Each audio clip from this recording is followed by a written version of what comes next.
जय श्री हरि। दोस्तों, आज हम सुनेंगे इंदिरा एकादशी व्रत की कथा। भगवान श्री कृष्ण की भक्ति से भाव विह्वल होकर अर्जुन ने कहा, हे प्रभु, अब आप कृपा कर आश्विन माह की कृष्ण पक्ष की एकादशी की कथा को कहिए।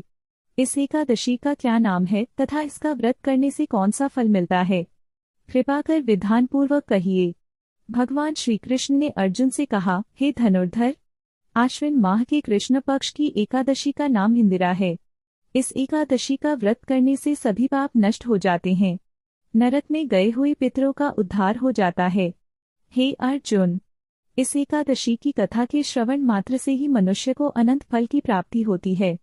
मैं यह कथा सुनाता हूँ, तुम ध्यानपूर्वक सुनो। सतयुग के समय में महिष्मती नाम की एक नगरी में इंद्रसेन नाम का एक प्रतापी राजा धर्मपूर्वक अपनी प्रजा का पालन करते हुए शासन करता था। वह राजा पुत्र, पौत्र और धन आदि से संपन्न और विष्णु का परम भक्त था। एक दिन जब राजा सुखपूर्वक अपनी सभा में बैठा था तो आकाश मार्ग से महर्षि नारद उतरकर उसकी सभा में आए। राजा उन्हें देखते ही हाथ जोड़कर खड़ा हो गया और विधिपूर्वक आसन व अर्घ्य दिया। सुख से बैठकर मुनि ने राजा से पूछा कि हे राजन, आपके सातों अंग कुशलपूर्वक तो हैं? तुम्हारी बुद्धि धर्म में और तुम्हारा मन विष्णु भक्ति में तो रहता है? देवर्षि नारद की ऐसी बातें सुनकर राजा ने कहा, हे महर्षि, आपकी कृपा से मेरे राज्य में सब कुशल है तथा मेरे यहाँ यज्ञ कर्मादि सुकृत हो रहे हैं। आप कृपा करके अपने आगमन का कारण कहिए। तब ऋषि कहने लगे कि हे राजन, आप आश्चर्य देने वाले मेरे वचनों को सुनो। मैं एक समय ब्रह्मलोक से यमलोक को गया। वहाँ श्रद्धापूर्वक यमराज से पूजित होकर मैंने धर्मशील और सत्यवान धर्मराज की प्रशंसा की। उसी यमराज की सभा में महान ज्ञानी और धर्मात्मा तुम्हारे पिता को एकादशी का व्रत भंग होने के कारण देखा। उन्होंने संदेशा दिया, सो मैं तुम्हें कहता हूँ। उन्होंने कहा कि पूर्व जन्म में कोई विघ्न हो जाने के कारण मैं यमराज के निकट रह रहा हूँ। सो हे पुत्र, यदि तुम आश्विन कृष्णा इंदिरा एकादशी का व्रत मेरे निमित्त करो तो मुझे स्वर्ग की प्राप्ति हो सकती है। इतना सुनकर राजा कहने लगा कि हे महर्षि, आप इस व्रत की विधि मुझसे कहिए।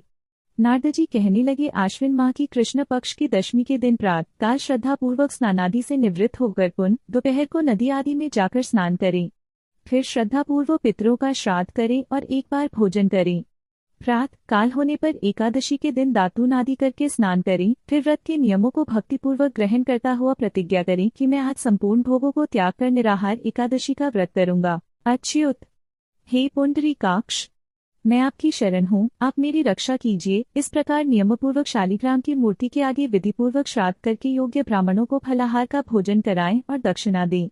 पितरों के श्राद्ध से जो बच जाए उसको सूंघकर गौ को दे तथा धूप, दीप, गंध, पुष्प, नैवेद्य आदि सब सामग्री से ऋषिकेश भगवान का पूजन करें।